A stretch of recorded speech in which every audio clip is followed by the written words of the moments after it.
When I was growing up, I never, ever exercised. I didn't have any active hobbies. I didn't play any sports, nothing. I was very well known for saying, I will run when a bear is chasing me, and never before then.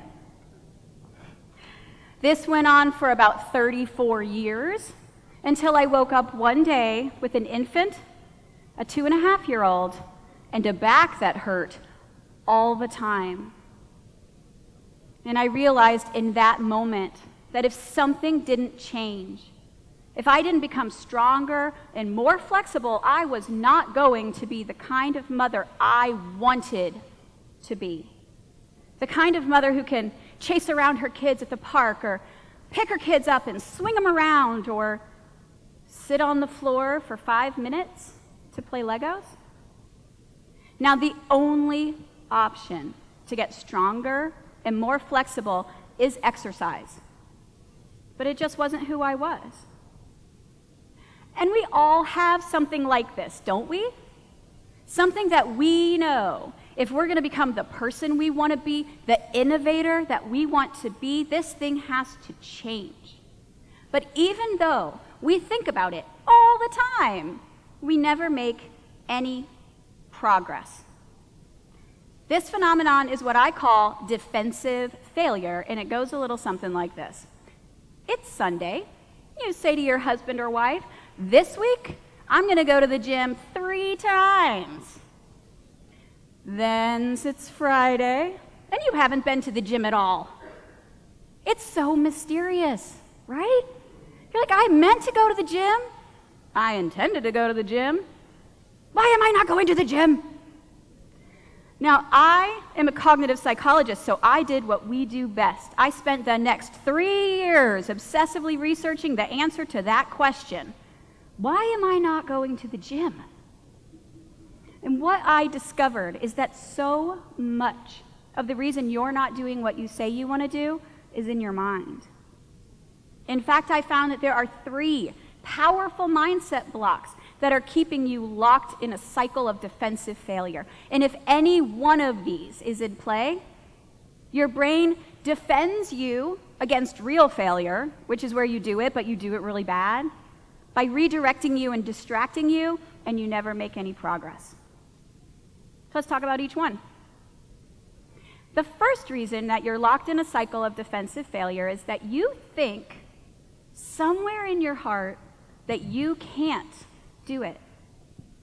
You think that some people have the talent or the genetics to do this thing, and specifically, you don't. Let's talk about exercise for this one, because I have a lot of experience with that. When I first started exercising, I decided that I would become a runner. Now, the very first time that I went out for a run, I went out in really baggy yoga pants. And I don't know if any of you are runners, but there's a real reason why runners wear so much spandex.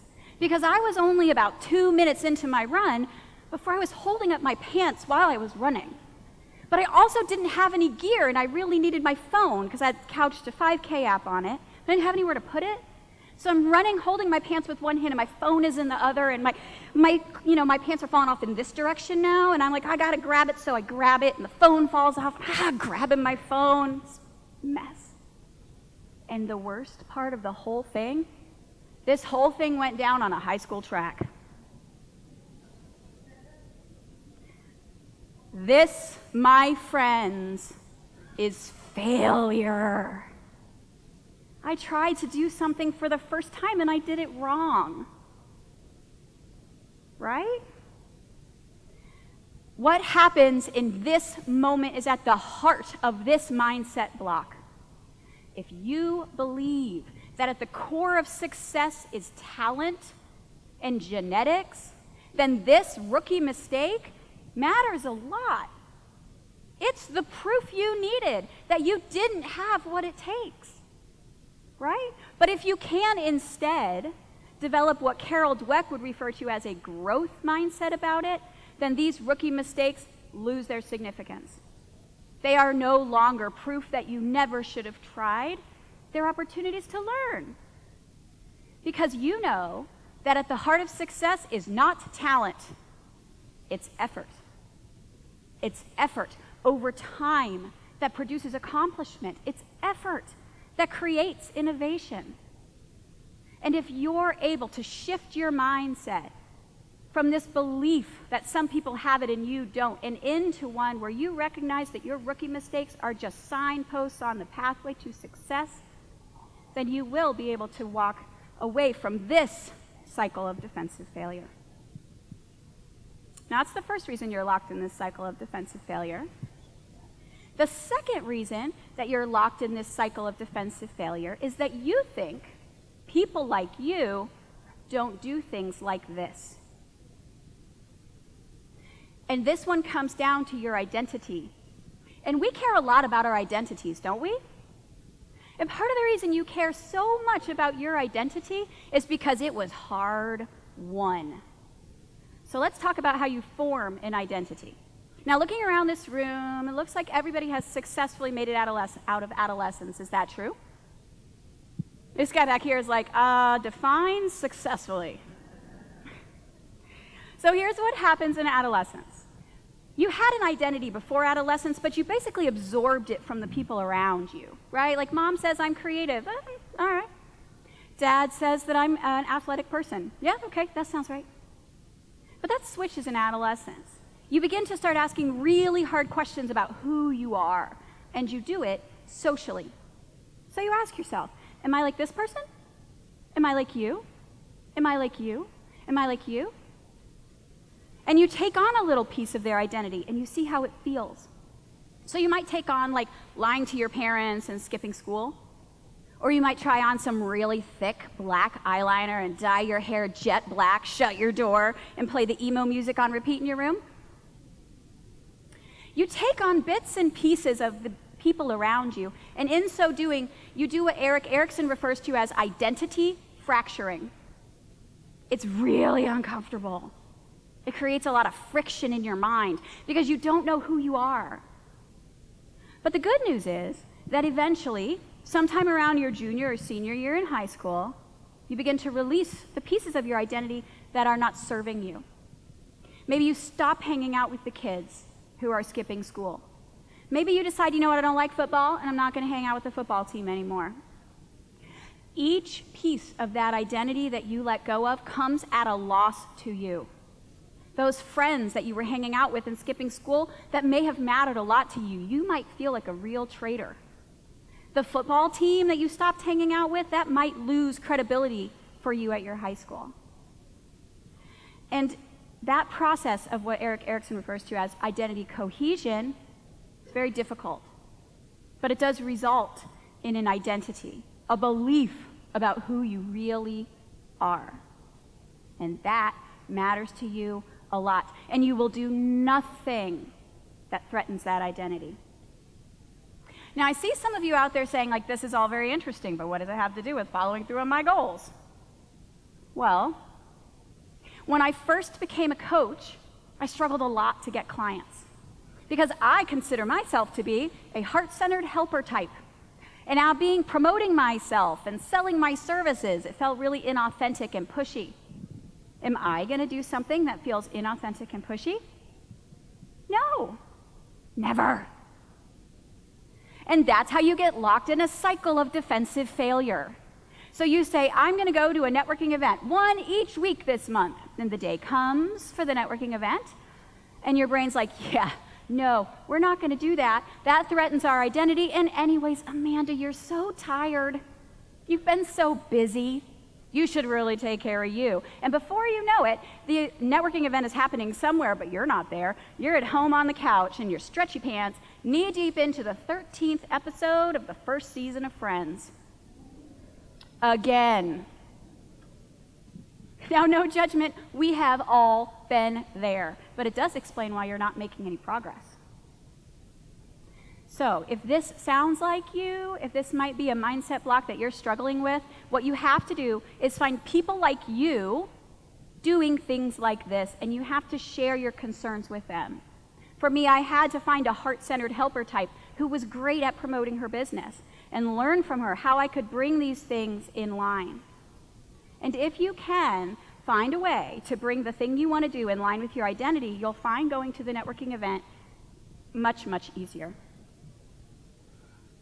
And that's the second reason you're locked in a cycle of defensive failure. The third reason that you're locked in a cycle of defensive failure is that secretly you don't want to do it. You just think you should want to do it. Basically, you value it for the wrong reasons.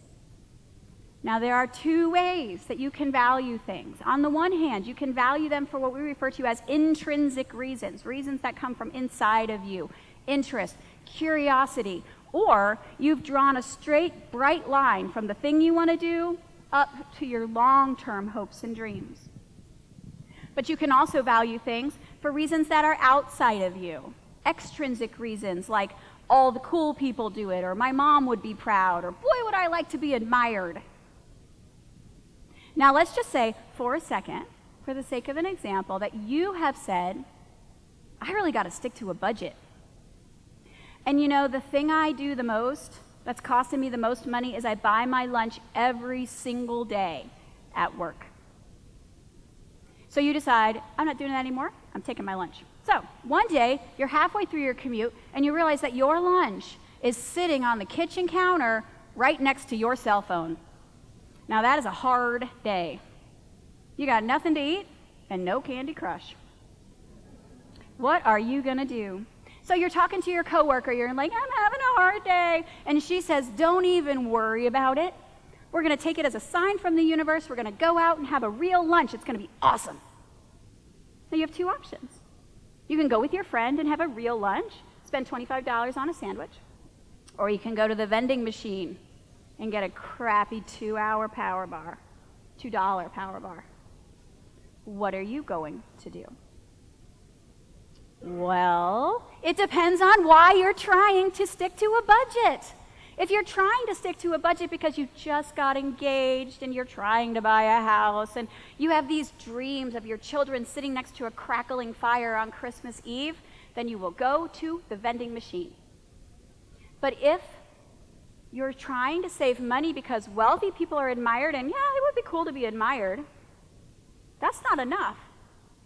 It's not enough to counterbalance the urge, the desire in the moment to go to a restaurant with your friends. And this works for anything that you're struggling with. If the work you want to do is hard, there will be urges in the moment to quit. And it is intrinsic interest that keeps you focused on the steps you need to take and not those urges of the moment to go with your friend to the restaurant. So if this sounds like you, if this sounds like something you might be struggling with, you have to build out the intrinsic interest.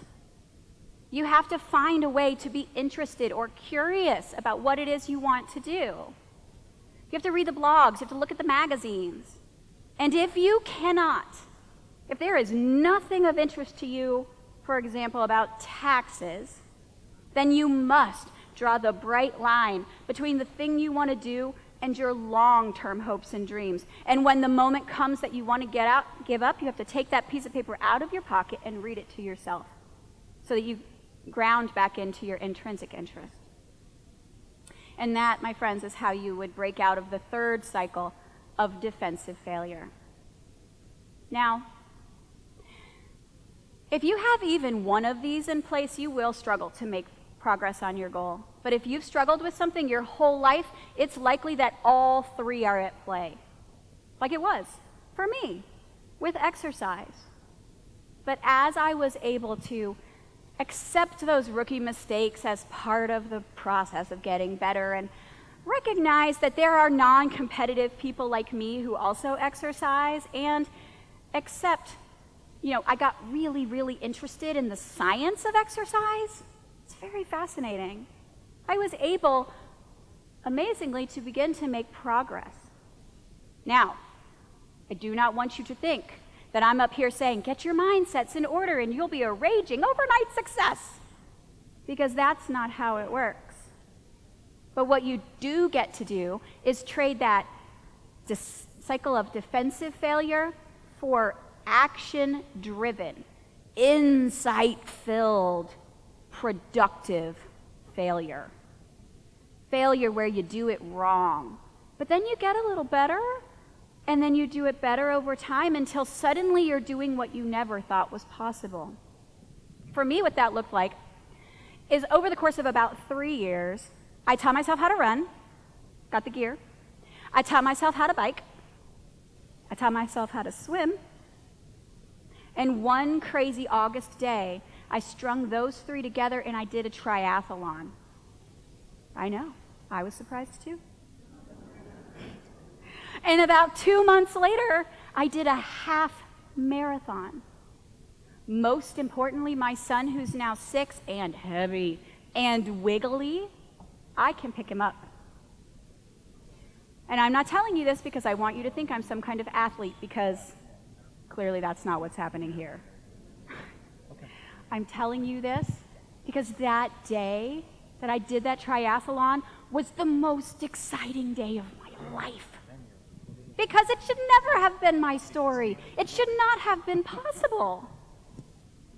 And what it helped me to realize that day was that you, all of us, we can be anything we want if we get our head clear and we begin to take steps. And if you're doing those 2 things, nothing can stop you. Thank you.